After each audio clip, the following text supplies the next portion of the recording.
تو یہ عمران خان صاحب کی بھی پالیسی ہے کہ وہ آخری حد تک جانا نہیں چاہتے اگر کوئی انہیں مجبور نہ کرے۔ تو پیارے ویورز، میں یہ جو تجزیہ کر رہا ہوں یہ انشاءاللہ آپ کو یہ تجزیہ بالکل آپ پیچھے ماضی میں جھانکیں اور آگے کا جائزہ لیں تو بالکل ایک جاندار تجزیہ ہے، اور سبھی جو بات میں جو بھی بات میں کر رہا ہوں انشاءاللہ تعالیٰ وہ مطلب بہت معلومات اور جو مبینہ طور پر جو میرے ذرائع ہیں تھوڑے سے محدود ہیں لیکن موجود ہیں، تو ان کے مطابق یہ بات کر رہا ہوں۔ اس کے مطابق اب طے پایا ہے کہ شہباز شریف کو اچانک بھیجا ہے تاکہ نواز شریف اور مریم کو واپس لایا جائے، اور اس میں 3 آپشن انہوں نے رکھے ہیں کہ پہلا آپشن یہ ہے کہ نواز شریف اور مریم اور تمام پی ڈی ایم مل کر بھرپور طریقے سے سڑکوں پہ آئے اور عمران خان کا سڑکوں پر مقابلہ کرے۔ ہم عمران خان کو اپنے طور پر دبانے کی کوشش کریں گے اور ان کو آزادی سے بات کرنے کی کھلی چھٹی دیں گے، لیکن اگر یہ آپشن بھی کامیاب نہ ہوا اور یہ معاملات اس طرح نہ ہوئے تو پھر دوسرا آپشن انہوں نے یہ رکھا ہے کہ وہ واپس ان کو ادھر یہاں پر لا کر ان کو مطلب ان کے ذریعے عمران خان کی مقبولیت کو کم کرنے کی جتنی بھی کوشش ہوگی کریں گے۔ تو جب الیکشن ہوگا تو پھر دوسرے آپشن میں یہ کوشش ہے کہ جو اگلا الیکشن ہوگا اس میں کم از کم 2-4 ووٹوں کی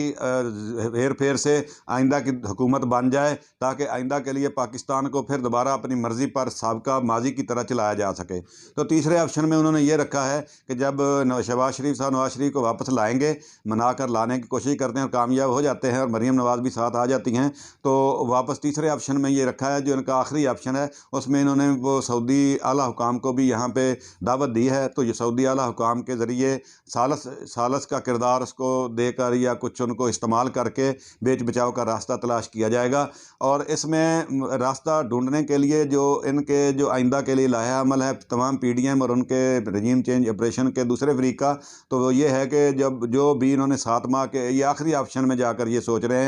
کہ اگر عمران خان ساری رکاوٹوں کے باوجود آ جاتا ہے تو جو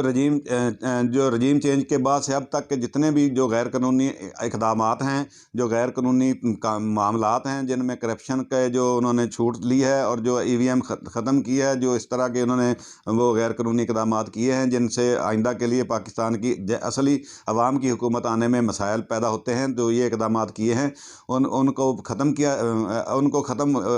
ان کی جو ہے وہ انکوائری نہ کی جائے اور ان کے بارے میں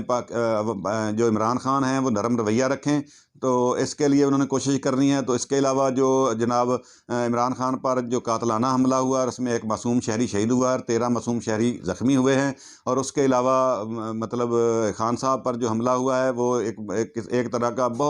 ان کا بہت بڑا پلان تھا، اور اس پلان کو بے نقاب کرنے کے لیے جو مطلب کوششیں عمران خان کریں گے آ کر، تو ان کے لیے بھی کچھ حد مقرر کرنی ہے تاکہ ان کے جو مذموم عزائم تھے، جو ان کے پلان تھے جن کی وجہ سے جناب ارشد شریف صاحب جو شہید ہوئے، اور ان کی شہادت کی تحقیقات اور ان کو پاکستان سے مطلب ڈرا دھمکا کر بھیجے جانے کے پیچھے جو ماحول تھا، اس کے جو کردار تھے ان کو بے نقاب کرنا، اور ان کے علاوہ جناب اعظم سواتی صاحب اور ان کے جو نازیبہ ریکارڈنگ ہے ان کے بارے میں، اور ان کے لیے ماحول یہاں کا تنگ کرنا، ان کی فیملی کے لیے ماحول تنگ کرنا، اور اس کے علاوہ جمیل فاروقی صاحب، جناب عمران ریاض صاحب کی گرفتاری اور ان کی جو غیر قانونی ان کو تحویل میں رکھا گیا اور غیر قانونی طریقے سے ہی ان کو گرفتار کیا گیا، تو ان کے بارے میں بھی یہ سب جو معاملات ہیں، اور جو انہوں نے 1100 ارب روپے پاکستانی عوام کے جو ایک ترمیم کر کے ہضم کیے ہیں، تو ان سب کی جو تحقیقات ہیں، اور اس کے علاوہ جو مین جو مطلب بات جو چل رہی ہے سب پہ ٹاپ پہ ہے وہ ہے سائفر کی تحقیقات۔ تو سائفر کی تحقیقات میں بھی جو کردار ہیں ان کے متعلق بھی کوئی لائحہ عمل بنا لیں تاکہ آئندہ کے لیے خان صاحب کی حکومت آئے بھی تو ان کے لیے اگلا جو ماحول ہے وہ نرم ہو، اور ان کے لیے ان کے غیر قانونی اقدامات کے لیے کوئی انکوائری تحقیقات سے بچاؤ کا راستہ مل جائے۔ تو پیارے ویورز، فی الحال حالات پر تجزیہ ہے۔ تو شہباز شریف چلے جا چکے ہیں لندن میں، اور کچھ دیر میں یا آج یا شام تک ان کی وہ جو بات وہاں پہ ہوگی یا جو بھی ان کا لائحہ عمل ہوگا تو پریس کانفرنس میں بھی ظاہری طور پہ وہاں سے بتا کے آئیں گے، تو یہ سامنے آ جائے گا۔ تو پلان سب ان رجیم چینج آپریشن کے دونوں فریقوں کے جو پلان ہیں وہ اسی طرح چل رہے ہیں، اور خان صاحب جو ہیں اپنے موقف پہ ڈٹے ہوئے ہیں، وہ کسی بھی بات پر ان کو کسی بھی طرح بھی لچک دینے کے لیے تیار نہیں ہیں۔ ان کا موقف ہے کہ اگر میں نے لچک دینا ہوتی تو مجھے حکومت سے علیحدہ ہونے کی بھی ضرورت نہیں پڑنی تھی، تو میں نے تو حکومت چھوڑ دی ہے، تو میں اب اس میں لچک نہیں دی، تو اب میرے لچک دینا بنتا نہیں ہے۔ اور ویسے بھی میرا جو پاکستان تحریک انصاف کی جو تحریک ہے اس کی بنیاد جو ہے وہ صرف کرپشن اور ناانصافی کا خاتمہ ہے، تو جو یہ بنیاد ہی اگر میں اس پہ کمپرومائز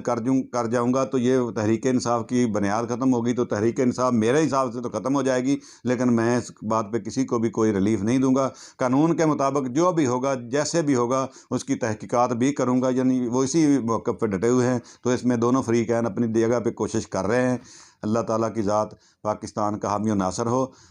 اللہ حافظ۔